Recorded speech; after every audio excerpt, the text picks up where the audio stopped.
So, punk breaking in 1991, I can't really tell if you guys saw this as a positive thing or a negative thing, or if it was just more complex. We were being cynical. When we saw it, we were being cynical, and we didn't really see too much of a future vision with it, even though I think maybe we kind of did. But again, it was before the breakout of Nirvana, so there wasn't any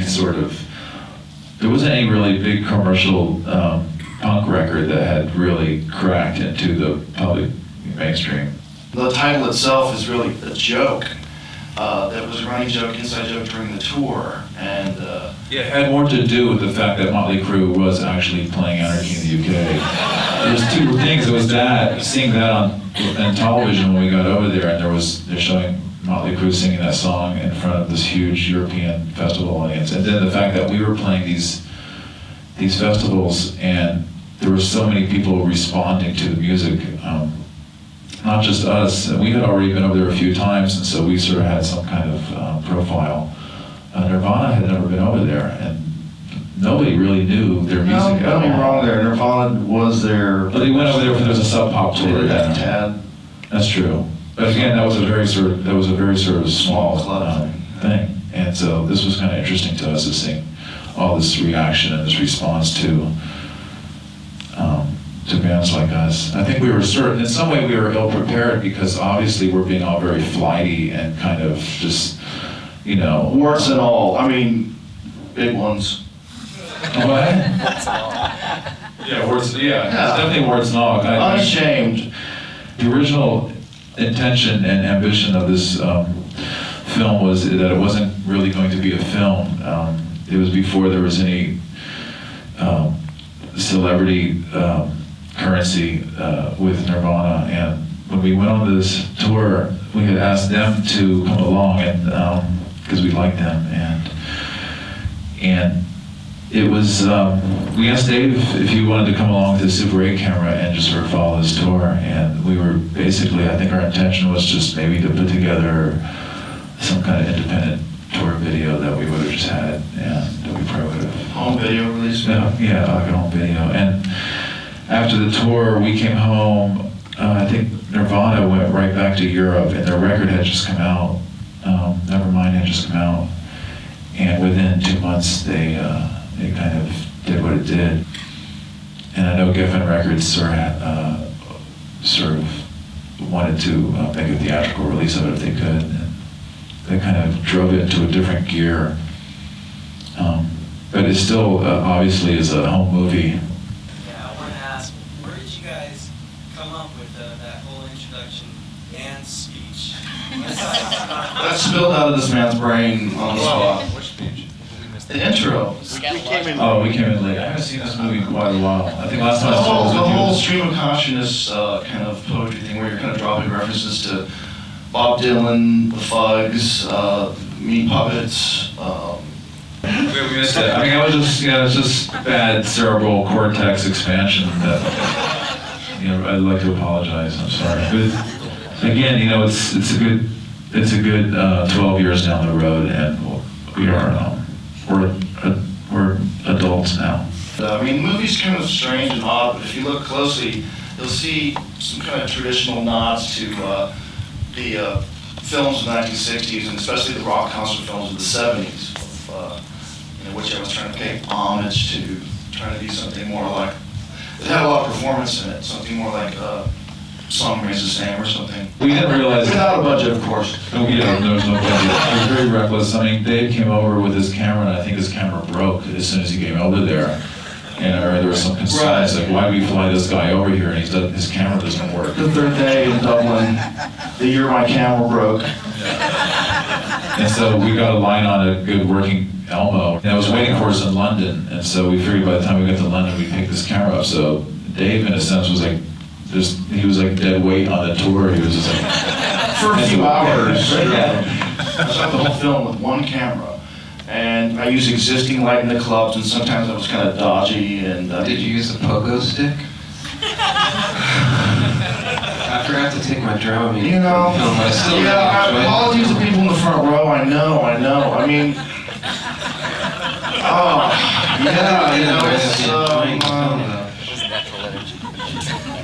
Like, It was natural energy. no tripods were used in the making of this film. It's hard to shoot Super 8 these days. If we shot this film now, Clear Channel would probably own the film at this point. I mean, everybody pretty much tried to get away from Dave and his camera. yeah, I was really. Pretty much except for me, and I really felt sorry for Dave, because, I mean, Dave and I are pretty close, and I sort of became his kind of puppet. He was feeding me lines, or trying to make me improvise, which was always failing miserably. And I realized, when you're on a tour, et cetera, there's so much peripheral sort of things going on that you try to sort of escape from anything except for, playing and or eating or something. And so the fact that there's somebody there with a camera trying to get you to sort of do something that's entertaining, and obviously we're having, a hard enough time expending energy just entertaining ourselves. Each other, you can see these small dressing rooms and like us and Nirvana, et cetera, just sort of bouncing off the walls, and you're just, you're smoking bad marijuana. Hash. Yeah, I'm just saying marijuana. It was actually hash because you couldn't get marijuana in Europe. I've heard that Chris Novoselic is kind of embarking on a political career, but I was wondering, watching this movie today, if that scene where he's smoking that hash under the cup is going to come back to haunt him.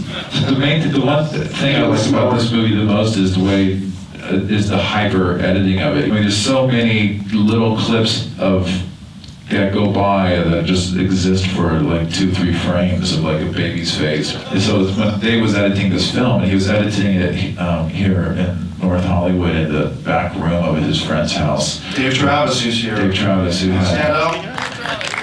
who's There he is.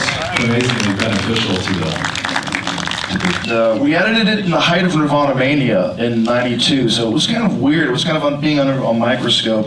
I remember not wanting to include Smells Like Teen Spirit because I thought, we can't have this hit song in this movie. It's just not, it's on MTV all the time. Who wants to see my crappy version of it? I don't think we had a really good enough take of that song. This whole film was put together with 9 hours of footage. And if you could imagine putting together a 98, 100-minute movie just with such limited, footage, you can see how it really was kind of put together in the editing room, this movie, I think. It's all about the editing.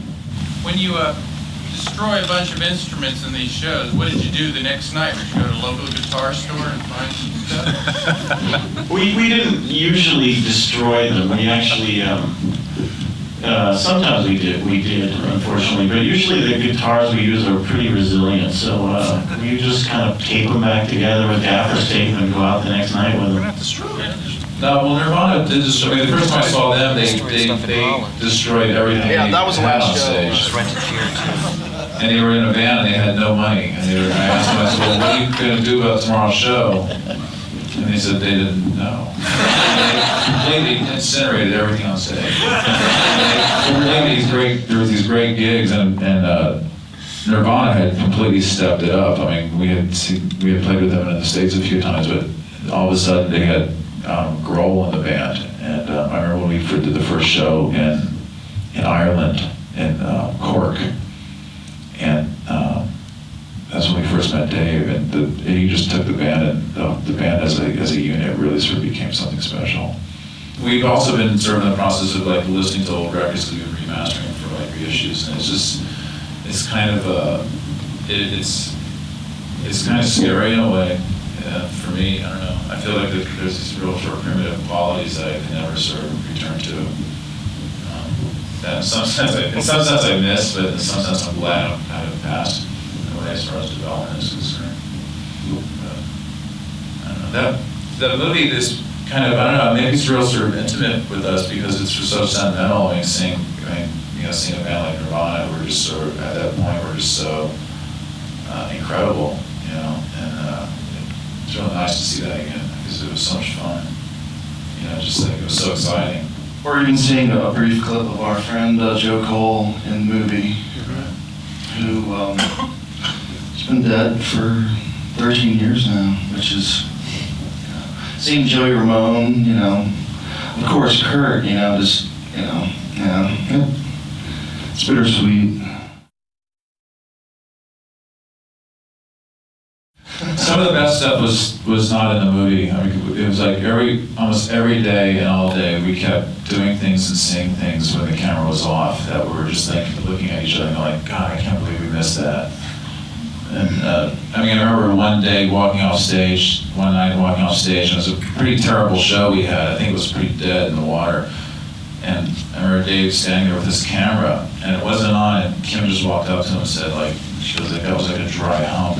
I heard you looking at her going, oh, like trying to get, he said it again. It was so like devastating.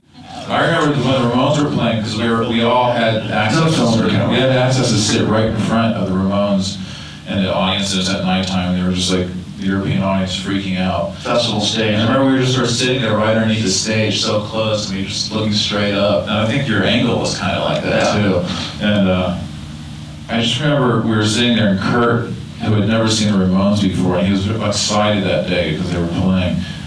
And I remember him just sitting on the ground with his legs crossed and his head just down, like he had just sort of like, he couldn't handle it anymore. And he was just like, and I remember like all of us ran across the whole strip there, and we just like jumped on him and completely pig-piled him. And again, your camera was like sitting on the ground. I was like, that would have been really nice.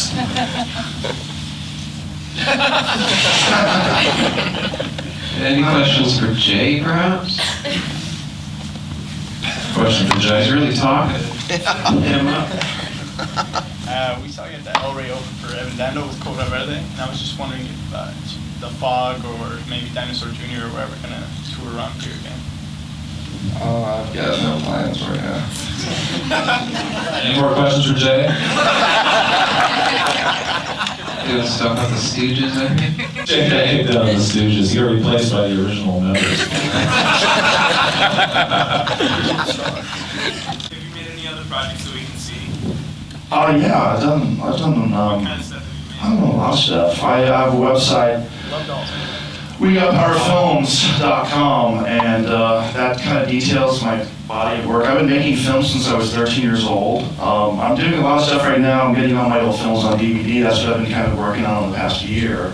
And the first one, Desperate Change Love Dolls, is out now. Oh, and I have a music documentary film called The Slog Movie coming out. And that's actually a film that was made 10 years previous to 91. And it's kind of interesting how, to me, the two films sort of parallel each other in a way. Tell them what it's about. It's similarly done as 91, just, single camera coverage, just me shooting and really capturing these bands playing live in their element at the time. This is for Steve? For all. Oh, Steve, answer one. I thought you said Steve particularly. Were the Beatles? One of them. The Beatles were, they were very influential. Oh, we love the Beatles. The Ruddles too. Saw the Ruddles movie last night. How was it? Cool. It was the new one, right? It was the sequel. Yeah. And Wings. We're not cynical anymore. We embraced the mainstreamization of punk rock. I mean, it should be for everybody, and we're not judgmental about it. I don't care if it's something that you consider real junior or whatever. I mean, it's to us, it's a complete success. Okay. Thanks. All right. Thanks a lot, folks. Thanks for coming, checking out the movie. Thanks for slogging with us through this, and thank you. See you at the gig, all right. Check out Dave's Funny Movies. They're all really good. They're really good rock and roll movies. Congratulations. Next time. Thank you, guys. All right, we'll see it. That was great. All right, very cool.